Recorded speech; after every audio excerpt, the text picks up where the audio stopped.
Welcome to Wellness in Today's World, the podcast where we talk about wellness, psychology, and everything in between. I'm your host, Debra Kawahara, and with each episode, we have thoughtful conversations about what it means to live well. When we talk about the good life, most of us have been taught about two dimensions. The first is happiness, feeling good, being comfortable, enjoying life. The other dimension is meaning or purpose. And, the Japanese concept of ikigai has been talked about so much, doing something worthwhile, your purpose for getting up in the morning. But what if those two aspects don't tell the whole story? What if life can be deeply worthwhile and transformative without always being comfortable or tied to a purpose? Today's guest, psychologist Dr. Shige Oishi, proposes a third way of thinking about a good life, something he calls psychological richness. It's a way of living life shaped by curiosity, exploration, and experiences that change how we see ourselves and the world.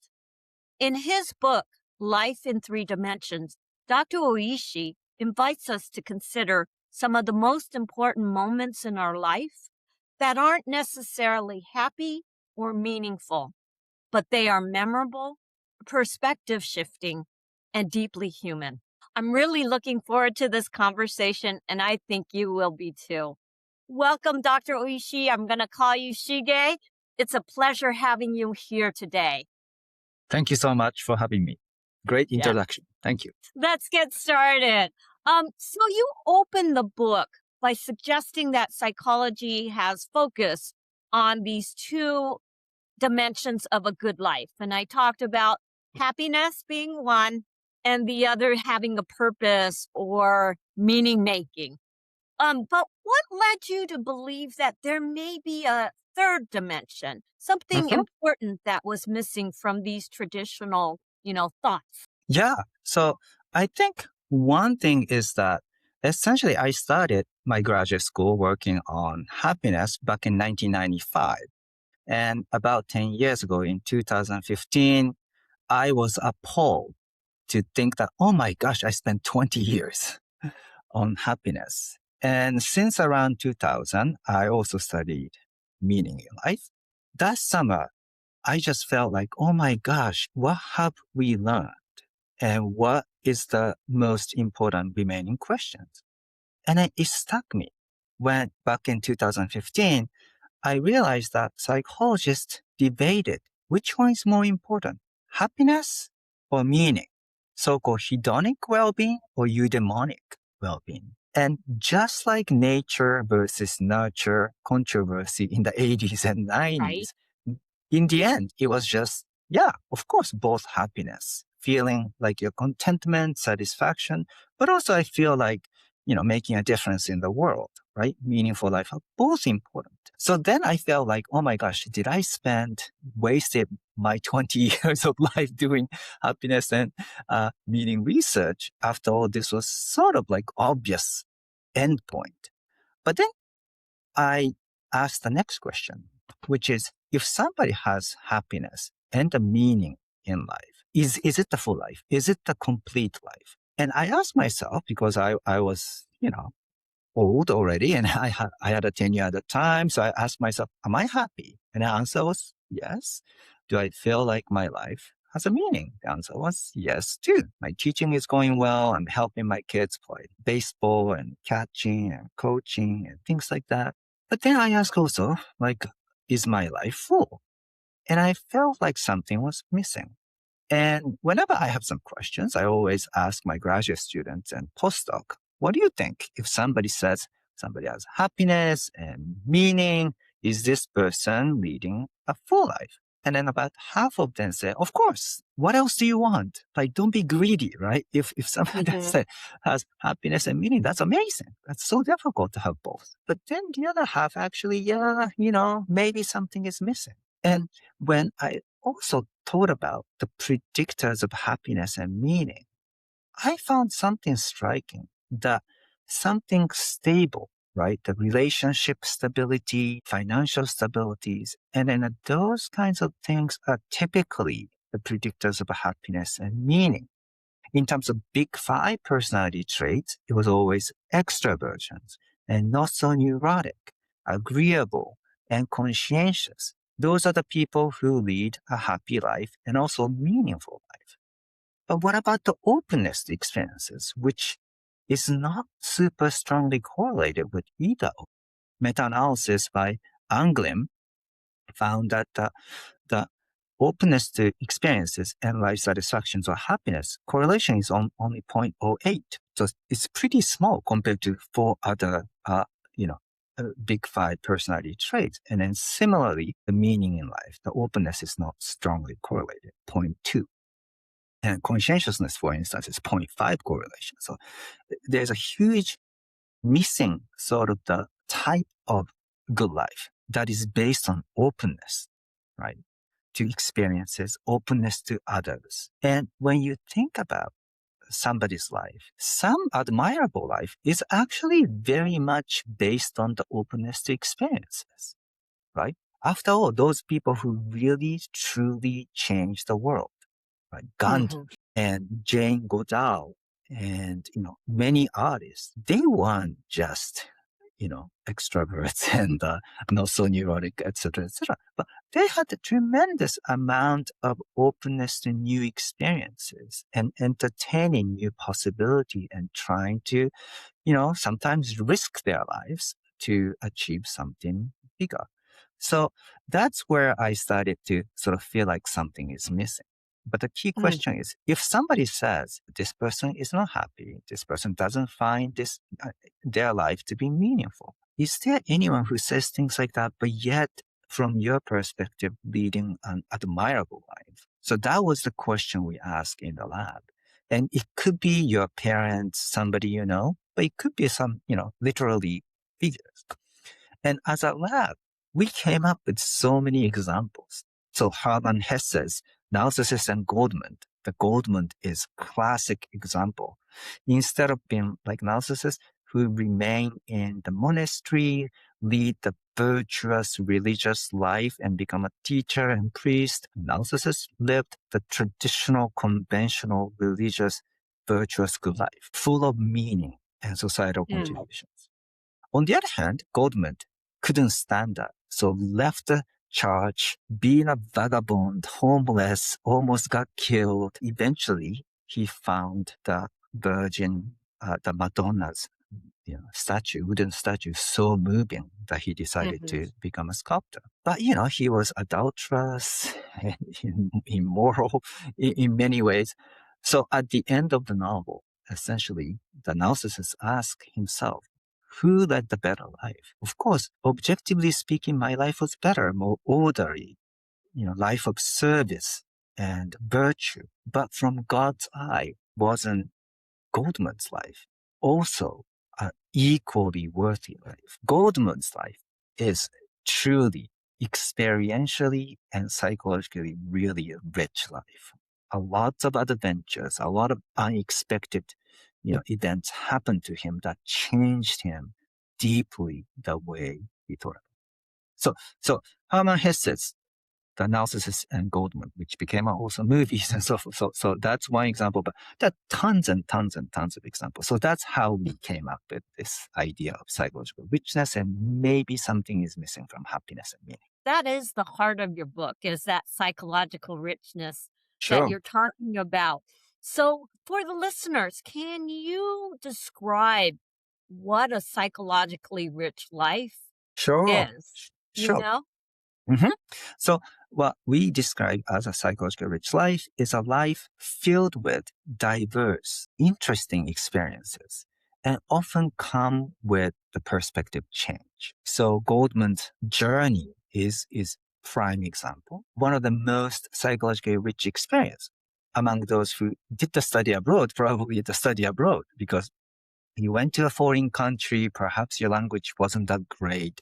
So the way you view yourself changed, the way you see the world might have changed. So in many ways, psychologically rich life is a life filled with adventure and unexpected events and sort of like learning a lot of things as you experience things.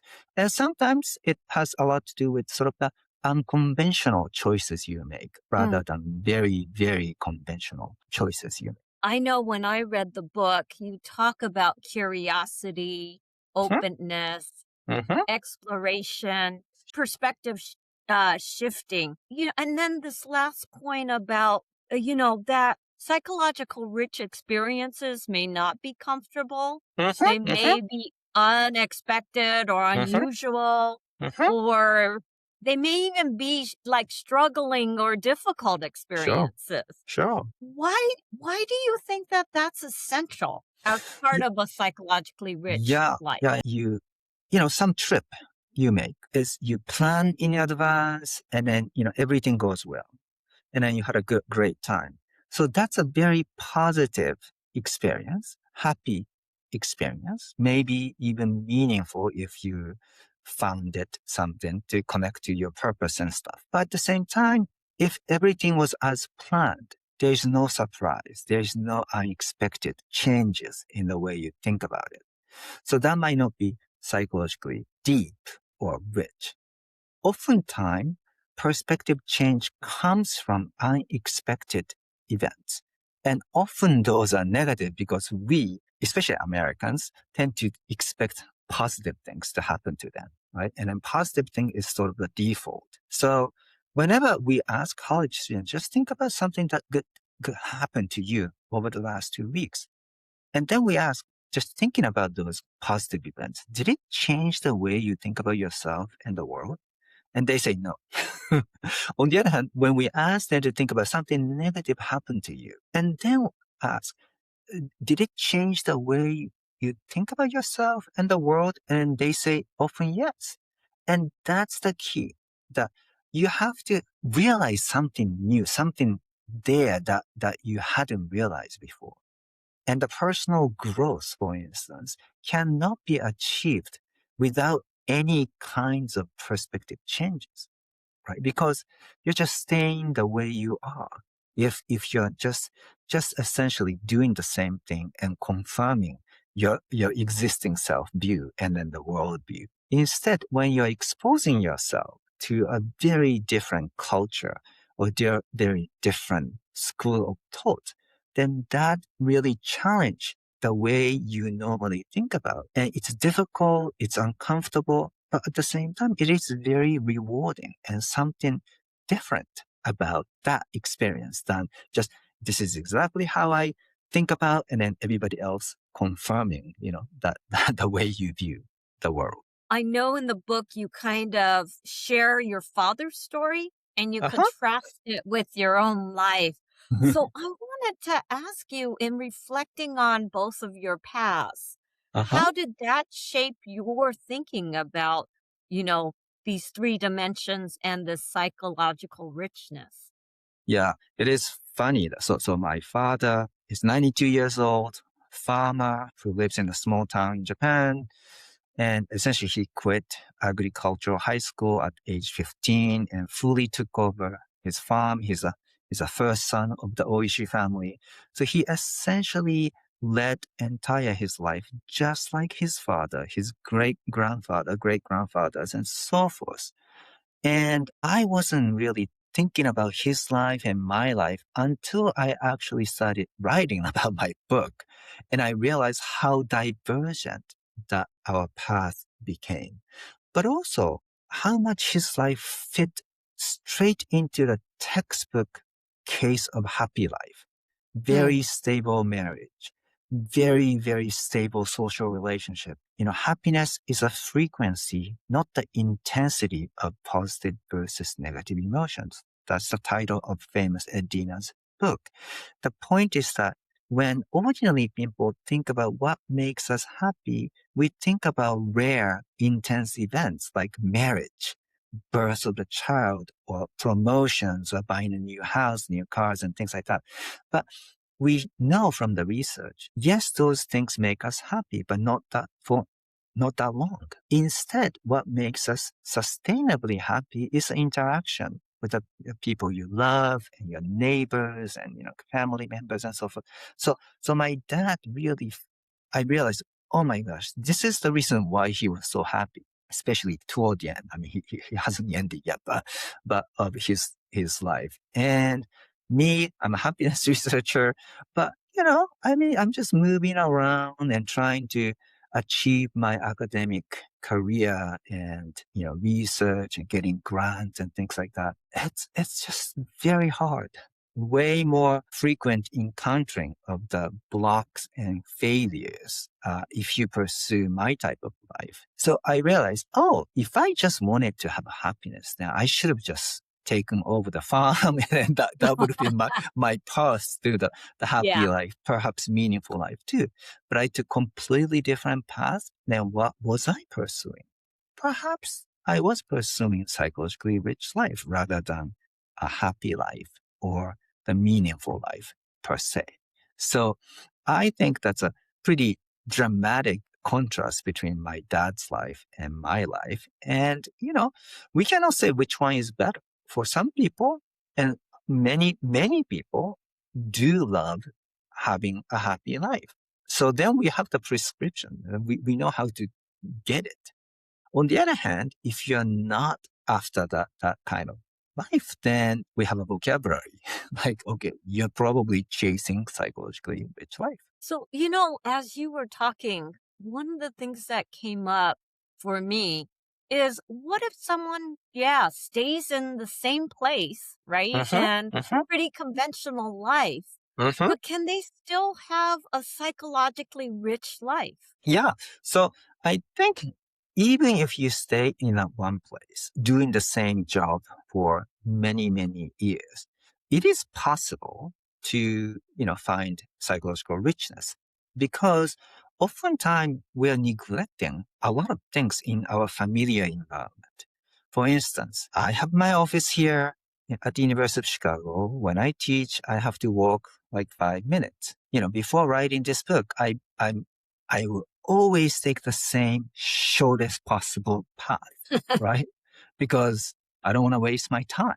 But now that I wrote this book and it's like, yeah, it's important to find something that I haven't been seeing in our familiar environment. So I decided to leave my office, 10 minutes before the lecture instead of 5 minutes before the lecture, and then take a different path. And it's just unbelievable how many buildings and the bench and trees and the church and the stained glasses that I hadn't paying attention to, although, I come in here every day. So I think it's the same way for everybody. We are so routinized because by routinizing, we're making our life more productive and efficient. But at the same time, we're seeing the same thing again and again. And we don't have to live like that. Even if you commute to the same place, you can change the commute. On the way to office is difficult, right? But on the way home, you have a little more flexibility. So perhaps you change the route, maybe stop over some neighborhood that you never visited, even within your same city. By just opening up, even within your neighborhood and the city, and you take mini vacation in your own city and then visit and be like a tourist. That alone actually make you realize and discover so many amazing things you weren't, aware of before. So I totally believe that you could maximize psychological richness, even if you're sort of geographically and, resource-wise constrained by certain geographical region. It's interesting because what I connected it to is the brain and longevity research that shows you learning, a new skill, how beneficial that is just overall to your health. And so this psychological richness piece Yep. seems to fit really well with that research. Yeah, exactly. And also, I think a lot of people from Eric Erickson thought that essentially the lifelong the goal is to gain wisdom, right? His life stage model, the last stage is the wisdom versus despair. unless you experience a lot of different things, not just being the smartest in the class, but sometimes the dumbest in the class, like I experienced when I did the study abroad, right? In May, I just couldn't understand anything. And those kinds of things really help you to empathize with the people from the different backgrounds. And then really, I think if you want to become wiser, then of course you need a lot of diverse experiences. And of course, you don't have to have that first-hand diverse experiences. You can gain a lot of second-hand experiences through literature, art, Hmm. films, documentaries, and listening to somebody's personal stories and so forth. So I think if you have the mindset of openness and in pursuit of psychological richness, absolutely. As you said, I think it is good for your brain, first of all, because you're trying to learn new things constantly. But at the same time, the real prize, I think, is the wisdom. Because if you just live the way you live and content with it and then never try to learn something new, then it is really hard to understand why different people have different opinions and values and behave completely differently. And you cannot give a wise advice to the next generations if you don't have that, capacity. The words that come is expansiveness and broadening, like your horizons. Yeah, exactly. Exactly. You have to broaden your horizons. And sometimes it comes from like accidental events, not all intentional. And study abroad tend to be something like you intentionally do. But I think those things actually happen in a natural disaster, right? In Oh, Japan, as yeah, you know, so right. many natural disaster happens. Yeah. Obviously nobody wants it.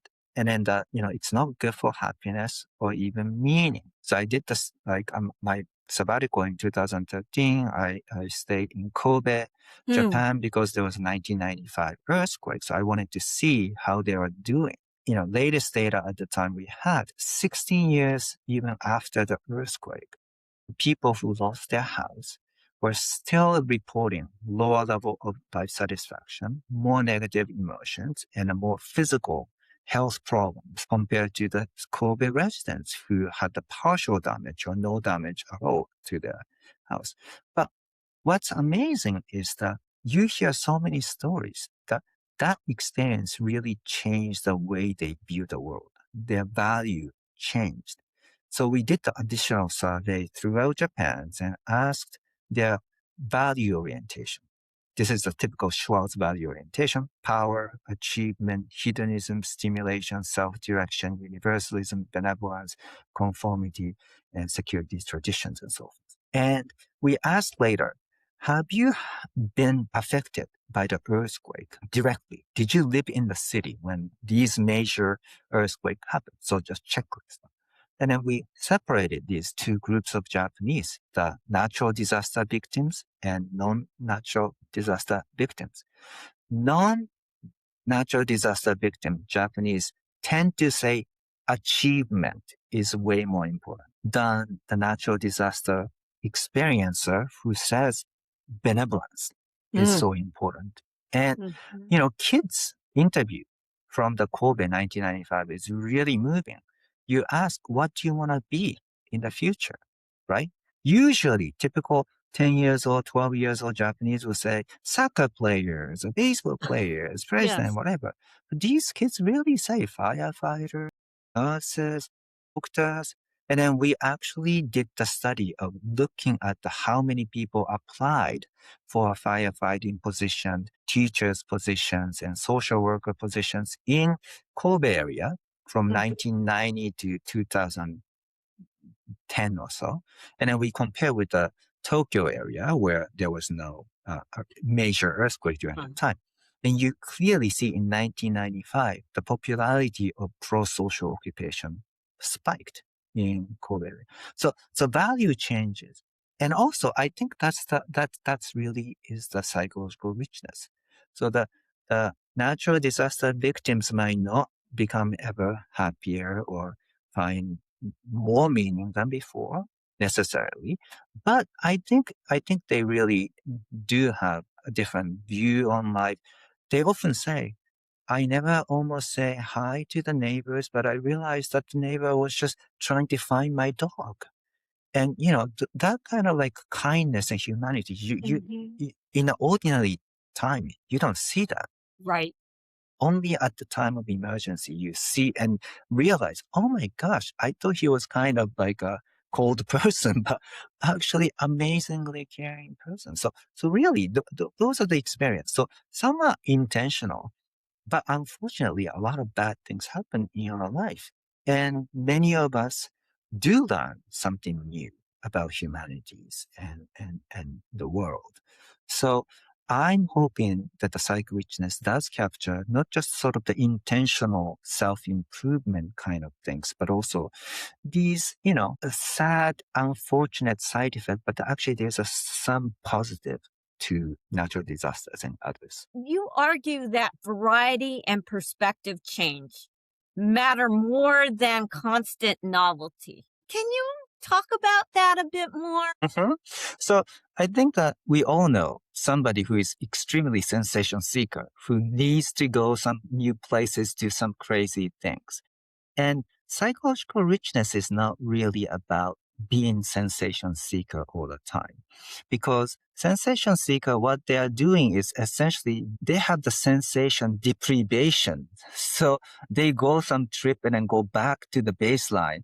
But then, they get bored. So they have to go back again and go back again. So they're not in a way accumulating their experiences, perhaps because they tend not to be very reflective. And what is more important is that you don't have to have constant new things happening in your life.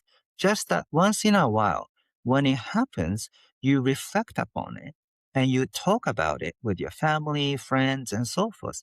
Then it becomes, important, memorable story. So then you're accumulating each new experiences. So in the end, what you want to have is just like, right, the materially wealthy person in their portfolio, they have lots of Hmm. assets. So we're talking about psychological richness. So in a psychological portfolio, we want to have a lot of interesting experiences and stories and accumulate over time. Mm. So that's why I don't think it's necessary to have so many different experiences every day. Just that you have to really take stock of what happened, reflect upon it, and make sure it stay in the memory in a deep way so that you Mm. can accumulate over time. I think about the lifespan, Hmm. right? And we Hmm. have certain things that typically in someone's lifespan they're doing. And you talked about Erickson. From a lifespan perspective, do you think that people tend to gravitate towards one of the dimensions more at certain times in their Sure. lives? Sure. I think when we had kids, I think we didn't have capacity and energy to explore the world, right? We're just like so tired of just taking care of two kids. So I think there are times and during the life that we probably trying to make, say, life meaningful by devoting ourselves for, kids or others' lives. But some other time, we have more time and the resources to explore the world. So I think, if you're newly retired, for instance, all of a sudden you find a lot of time. So then this is again another time of explorations. So when we look at the age variation in the preference for the happy life, meaningful life, and rich life, we don't see actually very clear chronological, Mm. relationships. I think in part because, say, 65 years old, some of them think, oh, I'm going to work 10 more years. Some of them are counting to retire. Right. And then some of them been retired for, 5, Yeah. 6 years. So I think that's the reason because when we ask college students, what kind of college life would you like to have ideally? Happy college life, meaningful college life, or psychologically rich college life? Then we see clear differences across different generations. So the freshman prototype, the most popular response is psychologically rich college life. I Uh, want to explore what uh-huh. college offers me. But then the second year already, they are seeking happy life. And then by the fourth year, they're looking for the meaningful life because they know their time in college is ending. So they are reflecting, what was the point of my being in college and so forth. So I think different stage of life, we prioritize different things. And that's perfectly natural and perfectly fine.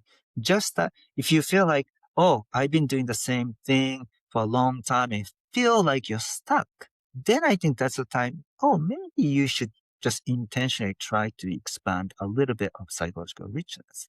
And if you feel like, oh my gosh, I tried too many things, then maybe you just shift the strategy to the happiness. Okay, just what's most important and just hang out with the people you like and so forth. So, I think that's just our needs change, our value change depending on the life circumstances. So I think these three dimensions give you the different tools, and depending on your situation, I think you can just employ what is the best. So you talk about these three dimensions, and they kind of seem like they're interrelated or interdependent, and that it's probably context dependent. Uh-huh. It's probably depending what's kind of going on in your own life at the time. For the listeners, if they're perhaps, and I'm going to focus on psychologically rich because that's what you're trying to introduce to people. Uh-huh. Uh-huh.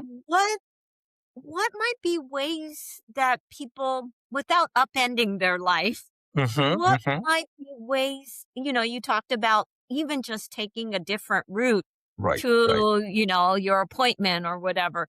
But what could be other ways that people could engage in that Uh-huh. start building more psychological richness in their Uh-huh. life?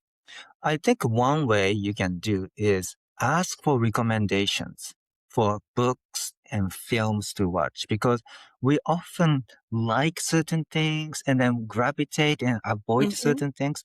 So we're limiting sort of the exposure to the new things. So the best book I read 2 years ago was the book given by my former student. And it was a book about North Korea. The title is Nothing to Envy, and it looks really depressing. I know North Korean situations a little bit. So if I were in the bookstore, I would never have picked up the book, right? Because I just Uh-huh. thought, I'm not interested. I don't want to read Yeah. that. But because it was a personal gift from my former student, I read it and it was like truly eye opening. I mean, truly eye opening. So I think the new learnings and exposure to psychological richness comes from those kinds of things. Just encourage others to make suggestions and then follow the suggestion. Similarly, if you're not super adventurous, right, you're not going to try new restaurants and whatever. So what you want to do is, Deborah, hey, let's try this. And then you're more, you should say, okay, I don't think so, but I should say yes. And then if you increase the probability of saying yes to your friend's suggestion to do something, then you're expanding essentially chance for psychological richness. So I think those are the little things. Actually, it's not just you, but like it's like who you are surrounded with. If your partner is incredibly adventurous, then that's great, right? Just tagging along, your life will be really rich. But your partner happen to be very homebound, like person, then maybe you find some friends who like to go out, and occasionally you do that. So I think those are the things you can definitely do. What would be good questions that we ask ourselves in terms of happiness, meaning, and psychologically richness? Hmm. So I think, do you find your life to be interesting? And if you feel like you you're not very interested in anything at this point of life, then that's a sort of sign that you're lacking psychological richness. So maybe try to increase psychological richness.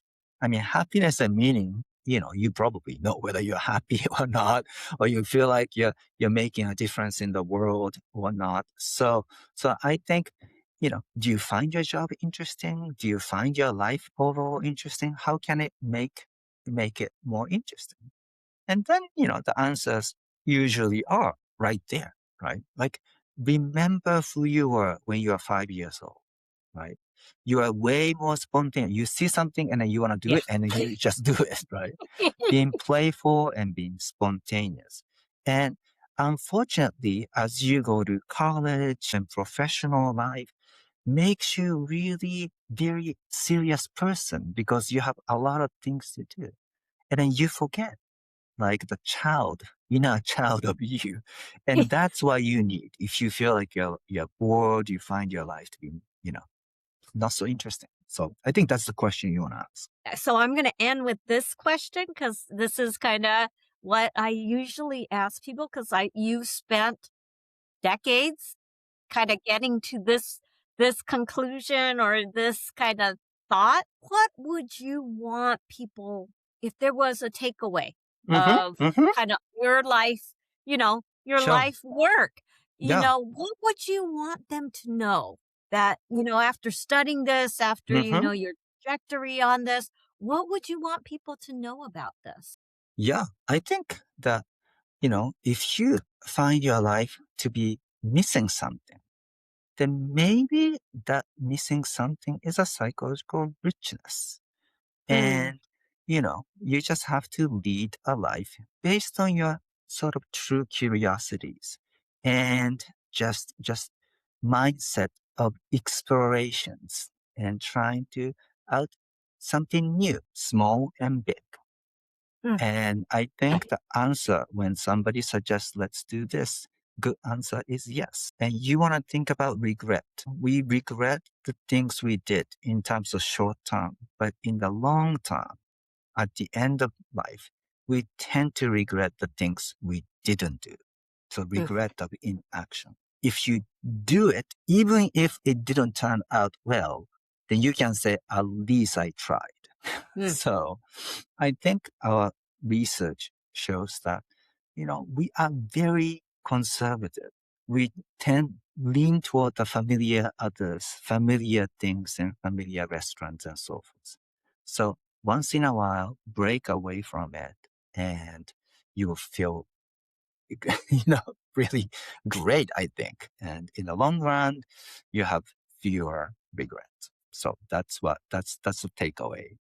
As we wrap up our conversation today, what was really compelling for me about your work is that it really, to me, is saying go back to that time in your life where you had wonder and Hmm. curiosity and Exactly. openness in Exactly. terms of your life. And that going back to that is going to give you that psychological richness that will expand kind of the complexity of life.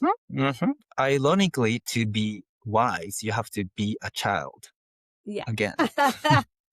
So if today's conversation resonated with you, I really highly recommend Dr. Oishi's book, Life in Three Dimensions.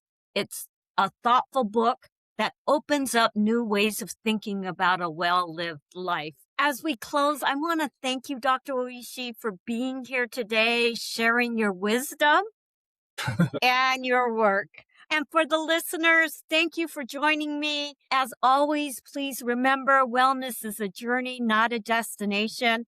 Until next time, take care, stay open and curious.